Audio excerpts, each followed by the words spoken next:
Ei, gente, eu tenho uma palavra de Deus para você. Mas antes de trazer essa palavra de Deus, eu quero te contar que nós estamos trazendo para você uma série de ministrações da palavra de Deus baseado na nossa campanha de oração Buscando a Deus nas Férias. Eu trouxe para você uma palavra para alimentar seu coração nesse período de férias, nesse período em que o Ministério Bálsamo de Gileade está de recesso, que a nossa igreja também está num período de recesso, reduzimos drasticamente as nossas atividades para dar um tempo de recesso e descanso para os nossos obreiros, mas nós precisamos entender que a palavra de Deus precisa ser derramada em nós mesmo nesse período de férias. Então, vem conosco, participa desse momento, deixa Deus abençoar a sua vida através da palavra. Se você está pela primeira vez pegando um desses nossos vídeos, dá uma olhada no link embaixo para você ver todas as palavras que nós estamos liberando nesse período de férias e deixa Deus te alimentar. A alimentação da palavra é muito importante. Vem com a gente e vamos buscar a Deus nas férias. Eu tenho uma palavra de Deus para você e essa é a quinta palavra dessa série Buscando a Deus nas Férias. Nosso objetivo é que você receba de Deus nas férias e que você mantenha a sua vida espiritual funcionando. A palavra que eu quero compartilhar com você é Jeremias, capítulo 29, versículo 11. E o texto diz assim: Porque sou eu que conheço os planos que tenho para vocês, diz o Senhor. Planos de fazê-los prosperar e não de causar dano. Planos de dar a vocês esperança e um futuro. Então vocês clamarão a mim, virão a orar a mim, e eu os ouvirei. Vocês me procurarão e me acharão quando me procurarem de todo o coração. Eu me deixarei ser encontrado de vocês, declara o Senhor, e os trarei de volta do cativeiro.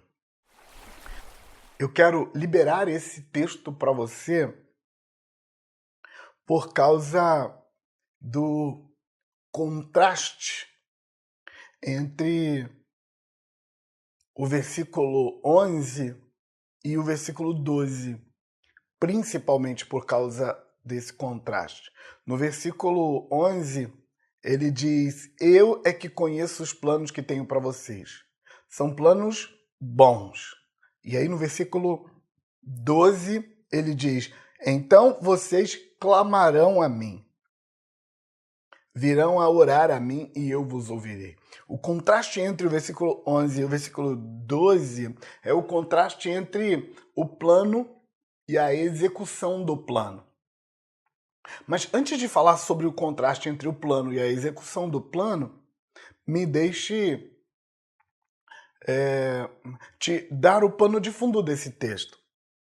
Esse texto de Jeremias, ele é parte de uma carta que o profeta Jeremias enviou para o povo de Israel que estava cativo na Babilônia. Então, deixe pintar a cena para você. Era por volta de sexto século antes de Cristo. Na verdade, por volta de 590 antes de Cristo. A Babilônia tinha se tornado um império que controlava praticamente o mundo conhecido na época. Nessa época nem se sonhava ainda com o Império Romano, o Império Grego, nem se pensava nisso.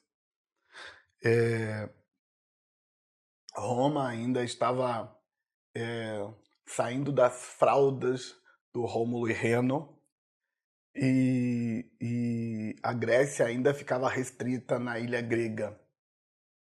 Mas a Babilônia, nessa época, mandava no planeta inteiro. A sua capacidade de controle do mundo era muito grande. Era fenomenal. E nessa época, a Babilônia, nos seus avanços militares, conquistou e tomou a região de Israel.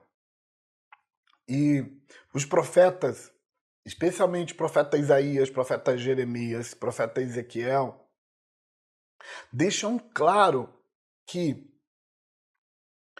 a razão por que Nabucodonosor conseguiu invadir Israel e tomar a nação foi porque Israel estava afastada do seu Deus e não estavam vivendo uma relação íntima com Deus. E aí, na hora em que o exército do inimigo veio contra eles, eles não tinham sustento espiritual para enfrentar o inimigo. O profeta Ezequiel, fazendo uma referência a esse período, Ezequiel chegou a dizer, repetindo falas do Senhor: procurei entre eles um homem que estivesse na brecha por este povo, por essa cidade, mas não encontrei, por isso a cidade será destruída. Então, a ideia por trás disso é que quando o inimigo veio contra Israel, Deus, para fazer uma intervenção, precisaria que houvesse alguém clamando, alguém orando, alguém buscando, mas ele não encontrou ninguém buscando, porque as pessoas estavam afastadas de Deus e tentando resolver as coisas na força do próprio braço. E o resultado, Deus não fez a intervenção necessária. Então, Israel foi conquistada, seus moradores foram arrancados de suas terras, de suas residências, como outras vezes na história, e foram levados cativos para morarem em Babilônia, para viverem lá. Lá na Babilônia, eles receberam do profeta Jeremias informações de que eles, por causa de tudo que aconteceu antes, por causa da dívida espiritual deles, porque eles não estavam buscando a Deus corretamente, eles precisariam ficar cativos na Babilônia por 70 anos. Mas lá na Babilônia começou a levantar-se motins de judeus que alugaram profetas. E quando eu falo de alugaram profetas, eu estou querendo dizer exatamente que eles alugaram profetas. Eles pagaram din-din para que os profetas profetizassem o que eles queriam que o povo escutasse. O resultado disso é que começou a haver uma crescente rebelião dos judeus tentando se revoltar lá dentro da Babilônia mesmo e voltar para sua terra e retomar a terra. E Deus está dizendo, não voltem, esperem 70 anos, depois eu mesmo vou mover as coisas e vou trazer vocês de volta. Mas agora vocês precisam aceitar isso e ficar aí. O que aquelas pessoas não estavam entendendo era por que o mal estava vindo sobre eles e por que Deus não fazia nada. E aí Jeremias manda essa carta para esse povo que está diante de circunstâncias difíceis, na verdade não tão difíceis quanto podiam ser, porque aquele povo levado cativo para a Babilônia, eles se projetaram lá, eles cresceram lá. E sim, houve muitas mortes, houve muito sofrimento, mas aqueles que estavam buscando Deus, que estavam servindo a Deus na Babilônia, prosperaram, cresceram, enriqueceram. Temos histórias de no próximo império, nesse e no próximo império, judeus como Daniel, Esther, Mordecai alcançaram cargos altos na política de Babilônia e do Império Persa que veio depois. Então, Deus continuava os abençoando, mas eles não podiam sair de lá ainda. E ver que as coisas não estavam do jeito que eles queriam que estivesse, fazia com que eles ficassem fazendo perguntas. Cadê Deus? Por que Deus não age? Por que Deus não nos socorre? Porque eles tinham criado uma expectativa, um plano, e eles entregaram o plano deles na mão de Deus para que Deus fizesse o que eles queriam. Na verdade, eles deviam se entregar na mão de Deus para Deus cumprir o plano dele. Mas eles não fizeram assim, eles fizeram diferente. Então, Jeremias chega nesse ponto em que ele vai escrever uma carta para esse povo. E na carta, a primeira coisa que Jeremias estabelece é que Deus tem planos bons. Os planos de Deus são planos bons. Ele diz claramente assim: eu é que sei os planos que eu tenho para vocês. Vocês acham que sabem os planos que eu tenho, mas vocês não sabem. Quem sabe os planos sou eu. E os planos que eu tenho são planos de fazer vocês prosperar e não são planos de causar danos a vocês. Eu tenho planos de dar a vocês uma esperança e um futuro. Esses são meus planos. Aí, versículo 12 entra no contraste. Então, vocês clamarão a mim, virão a orar a mim e eu os ouvirei. Então, a principal questão aqui é que se Deus tem planos bons, por que ele simplesmente não faz os planos bons dele? Porque ele precisa que no versículo 12 eu tenha que clamar e eu tenha que orar e ele vai me ouvir. O versículo 13 diz: vocês me procurarão e me acharão quando me procurarem de todo o coração.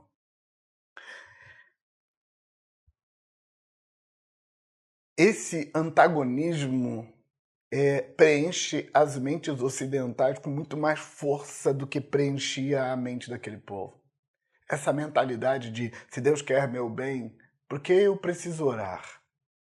E é aqui que entra a questão de que buscar a Deus é importante. Por que buscar a Deus é importante? Porque Deus vai agir na medida da sua busca. Eu costumo dizer que o tempo que Deus tem para você, embora ele seja onipresente, Deus tem todo o tempo do mundo. Ele não está restrito ao tempo.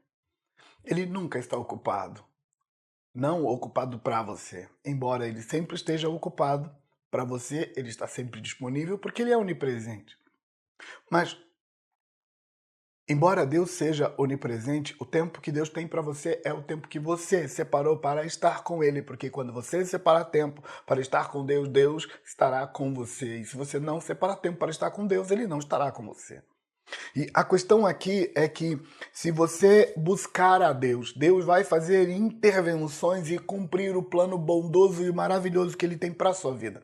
Se você não buscar a Deus, você vai receber conselhos do mundo, você vai olhar para as circunstâncias, você vai interpretar o mundo do seu jeito, você vai fazer escolhas baseadas em você mesmo e o resultado dessas suas escolhas, os caminhos por onde você resolver andar por sua conta própria, vão produzir resultados que não têm nada a ver com Deus e que não têm nada a ver com o plano que Ele tem para a sua vida. Por isso, Ele diz: eu me deixarei ser encontrado por vocês, declara o Senhor, e os trarei de volta do cativeiro. Mesmo que você já fez escolhas erradas, se você começa a buscar a Deus, Ele muda seu caminho e te coloca nos eixos de novo. Mas você precisa buscar a Deus. E, inclusive, buscar a Deus nas férias. Eu quero desafiar você a não permitir que o espírito das férias, o sentimento de estar de férias, roube de você a alegria de buscar a Deus. Deixa Deus falar com você nesse período. Gaste um tempo com Deus. Separe um tempo para ter devocional. Ele ama você e ama muito, Ele quer muito seu bem, mas você precisa buscar a Ele. Eu quero orar por você. Senhor, eu abençoo teu filho, tua filha, cujo coração se abre, se rende para buscar a tua face nesse período de férias. Teu filho, tua filha que se expõe a essa palavra como palavra devocional, como palavra de Deus para a sua vida nesse período. E eu clamo por ele, por ela, Senhor, para que ele tenha realmente contentamento, conforto, alegria nesse período, mas também que ele experimente a sua glória, que ele veja a sua intervenção produzindo alegria e descanso sobre a vida deles. Em nome de Jesus. Amém. Deus te abençoe e não deixe que as férias passem sem você buscar a Deus nas férias. Um beijo.